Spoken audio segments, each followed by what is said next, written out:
नमस्कार दोस्तों, एक बार फिर से आपका स्वागत है अपने YouTube channel study point Maurya में। दोस्तों, आज की इस क्लास में मैं आपको 6th क्लास की ज्योग्राफी की बुक का लेसन नंबर चौथा, जिसका आज पार्ट 2 कराने जा रहा हूं। दोस्तों, मैंने मानचित्र के पार्ट 1 करा दिया, वो अपलोड कर दिया साथियों। अगर आपने वो वीडियो नहीं देखी दोस्तों, तो इस वीडियो के डिस्क्रिप्शन में जा करके देख सकते हैं। तो दोस्तों, आइए आज का टॉपिक स्टार्ट करते हैं साथियों, जो कि मानचित्र अध्याय का ये दूसरी वीडियो है, जिसमें आज की इस क्लास में हम समझेंगे साथियों मानचित्र के 3 घटक कौन कौन से होते हैं। दूरी होती है, दिशा होता है और प्रतीक होता है। दोस्तों, अपनी पहले वाली वीडियो में मैंने मानचित्र की परिभाषा तथा विभिन्न प्रकार के मानचित्रों का विस्तार पूर्वक आपको अध्ययन करा दिया है।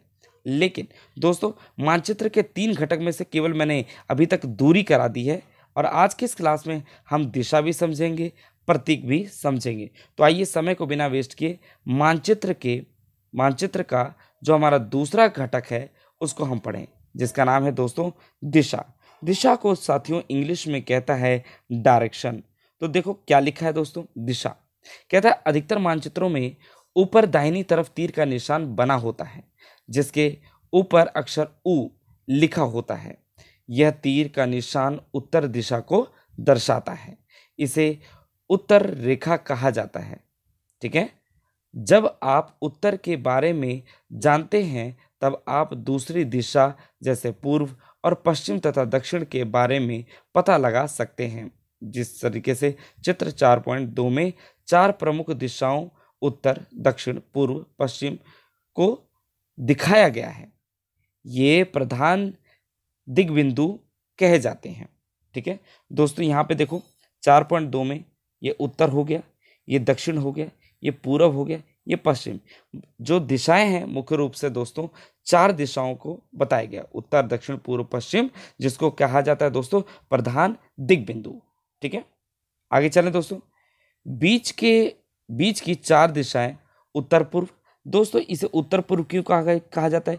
क्योंकि उत्तर और पूर्व के बीच का क्षेत्र है। ठीक है, तो इसलिए उत्तर पूर्व। वहीं पर दोस्तों दक्षिण पूर्व, पूर्व ये रहा, दक्षिण ये रहा, तो ये दक्षिण पूर्व हो गया। उसी प्रकार दक्षिण पश्चिम, भैया दक्षिण ये रहा, पश्चिम ये रहा, तो ये दक्षिण पश्चिम हो गया। उसी प्रकार अंत में दोस्तों उत्तर पश्चिम, मतलब ये उत्तर है और ये पश्चिम, तो बीच वाला जो होगा वो जगह उत्तर पश्चिम होगा। ठीक है, इन बीच वाली दिशाओं की मदद से किसी भी स्थान की सही स्थिति का पता लगाया जा सकता है। 4.1 से निम्नलिखित दिशाओं का पता लगाएं। विकास के घर से समुदाय केंद्र तथा खेल के मैदान की दिशा। दूसरा, दुकानों से विद्यालय की दिशा। दोस्तों, आइए एक बार देख लेते हैं। ये हमारे पास एक डायग्राम है।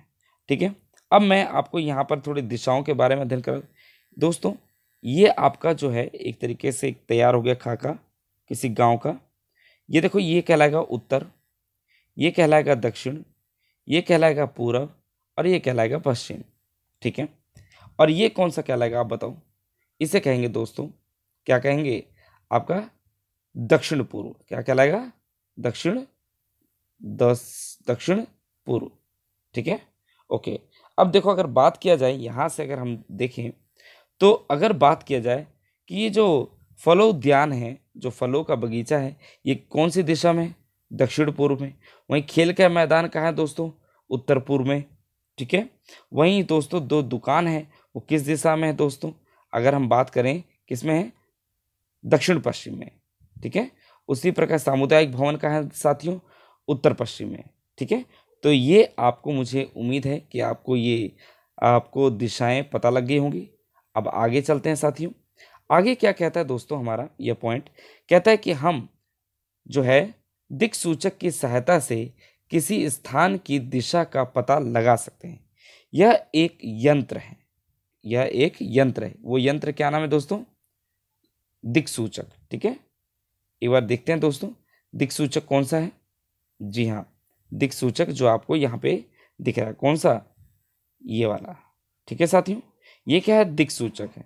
अगर आप देखेंगे हमारे फ़ोन में भी दोस्तों, फ़ोन जो है उसमें भी ये एक सुई होती है जो कि हमें डायरेक्शन बताती है।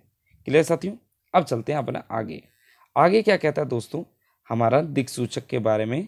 कहता है साथियों, यस, कहता है कि हम दिक्सूचक की सहायता से किसी स्थान की दिशा का पता लगा सकते हैं। यह एक यंत्र है जिसकी सहायता से मुख्य दिशाओं का पता लगाया जाता है। इसकी चुंबकीय सुई दिशा दिशा हमेशा उत्तर दक्षिण दिशा में होता है। ठीक है दोस्तों, अब आगे चलते। कहता है प्रतीक। प्रतीक क्या होता है दोस्तों? कोई भी प्रतीक चिन्ह होता है वही। यह किसी भी मानचित्र का तीसरा प्रमुख घटक है। यह कौन सा घटक है दोस्तों? मानचित्र का तीसरा प्रमुख घटक है। किसी भी मानचित्र पर वास्तविक आकार एवं प्रकार में विभिन्न विभिन्न आकृतियों जैसे भवनों, सड़कों, पुलों, वृक्षों, रेल की पटरियों एवं कुएं को दिखाना संभव नहीं होता है। इसलिए वे निश्चित अक्षर, छायाओं, रंगों, चित्रों तथा रेखाओं का उपयोग करके दर्शाए जाते हैं। ये प्रतीक कम स्थान में अधिक जानकारी प्रदान करते हैं। इन प्रतीकों के इस्तेमाल के द्वारा मानचित्र को आसानी से खींचा जा सकता है तथा इनका अध्ययन करना आसान होता है। अगर आप एक क्षेत्र की भाषा को नहीं जानते तथा आप किसी से दिशाओं के बारे में नहीं पूछ सकते, तब आप इस चिन्हों की सहायता चिन्हों की सहायता के द्वारा मानचित्र से जानकारी प्राप्त कर सकते हैं। मानचित्रों की एक विश्वव्यापी भाषा होती है जिसे सभी आसानी से समझ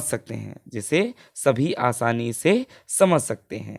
इन प्रतीकों के उपयोग के संबंध में एक अंतर्राष्ट्रीय सहमति है। ये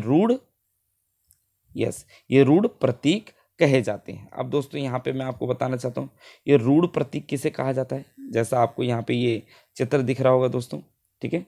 इस चित्र में क्या आपको दिख रहा है दोस्तों? ये एक रूढ़ चित्र है, एक प्रतीक कह सकते हैं। जैसे अगर रेलवे लाइन है भाई, जो बड़ी लाइन है उसको इस तरीके से सिंबल दिया है। मीटर लाइन है उसको इस तरीके से। रेलवे स्टेशन दोस्तों ये आपका रेलवे स्टेशन है। वहीं पर सड़कें पक्की और कच्ची में, जो पक्की होंगी वो कंटिन्यूसली होंगी, जो कच्ची होंगी भैया डॉट डॉट में उबड़ खाबड़ होंगी। सीमाएं, अंतर्राष्ट्रीय, राज्य सीमाएं। जैसे दोस्तों अंतर्राष्ट्रीय में ये सिंबल है, राज्य की ये है, और वहीं पर दोस्तों जिला की। नदी आपको पता ये बहती हुई है। कुआं, स्पोर्ट्स, तालाब बना दिया है दोस्तों। नहर बना दिया, और पुल बना दिया। पुल को दोस्तों ऐसे करके बनाया जाता है, ठीक है, जैसे ब्रैकेट को उल्टा कर दिया गया। अगला मंदिर, गिरजाघर, मस्जिद और छतरी। पोस्ट ऑफिस इस तरीके से सिंबल। कब्रिस्तान इस तरीके से दोस्तों। पेड़ और घास इस तरीके से सिंबल है। ये क्या कह रहा था दोस्तों? ये तो प्रतीक है। क्लियर हो गया? अब चलते हैं आगे, ठीक है, आगे चलते हैं। ये भी देखो दोस्तों एक छोटा सा क्या नमूना है, ठीक है ना, एक किसी गांव का, ठीक है। आगे चलते हैं। यस, ठीक है। कहता है दोस्तों विभिन्न रंगों का उपयोग भी इसी उद्देश्य से किया जाता है। उदाहरण के लिए सामान्यतः नीले रंग का इस्तेमाल जलाशयों, भूरा रंग पर्वतों, पीला रंग पठारों और हरे रंग मैदानों को दर्शाने के लिए किया जाता है, ठीक है। अब चलते हैं भैया आगे। कहता है रेखा चित्र। रेखा चित्र एक आरेखण है जो पैमाने पर आधारित न होकर के क्या लिखा है, याददाश्त और स्थानीय प्रेक्षण पर आधारित होता है। कभी कभी किसी क्षेत्र के एक कच्चे आरेखण की आवश्यकता वहां के एक स्थान को दूसरे स्थान के सापेक्ष दिखाने के लिए होता है। मान लीजिए कि आप अपने मित्र के घर जाना चाहते हैं लेकिन आपको रास्ते की जानकारी नहीं है। आपका मित्र अपने घर के रास्ते को बताने के लिए एक कच्चा आरेखण बना सकता है। इस प्रकार कच्चे आरेखण को बिना पैमाने की सहायता से खींचा जाता है तथा इसे रेखा चित्र मानचित्र कहते हैं। दोस्तों एक बार फिर आपको मैं बता देता हूँ यहाँ पे क्या लिखा है कि दोस्तों अगर मान लो आपका मित्र अपने घर के रास्ते को बताने के लिए एक कच्चा आरेखण बना सकता है। इस प्रकार कच्चे आरेख को बिना पैमाने की सहायता से खींचा जा सकता है तथा रेखा चित्र मानचित्र कहते हैं। इसे क्या कहते हैं दोस्तों? रेखा चित्र मानचित्र कहते हैं। आगे चलते हैं। लास्ट टॉपिक इस अध्याय का दोस्तों, इसे कहते हैं खाका। क्या कहते हैं दोस्तों? इसे कहते हैं खाका। खाका में दोस्तों मेन लाइन कह रहा है एक छोटे क्षेत्र का बड़े पैमाने पर खींचा गया रेखा चित्र खाका कहा जाता है। एक बड़े पैमाने वाले मानचित्र से हमें बहुत सी जानकारियाँ प्राप्त होती हैं, लेकिन कुछ ऐसी चीज़ें होती हैं जिन्हें हम कभी कभी जानना चाहते हैं, जैसे किसी कमरे की लंबाई एवं चौड़ाई जिसे मानचित्र में नहीं दिखाया जा सकता है। उस समय हम लोग बड़े पैमाने वाला एक रेखा चित्र खींच सकते हैं जिसे खाका कहा जाता है। तो दोस्तों, मैं उम्मीद करूंगा आज की इस क्लास में आपने मानचित्र के दूसरा और तीसरा घटक को पढ़ा होगा और रेखीय मानचित्र क्या होता है और खाका आपने ध्यान से समझा होगा। तो दोस्तों, मिलते हैं अपनी अगली वीडियो में।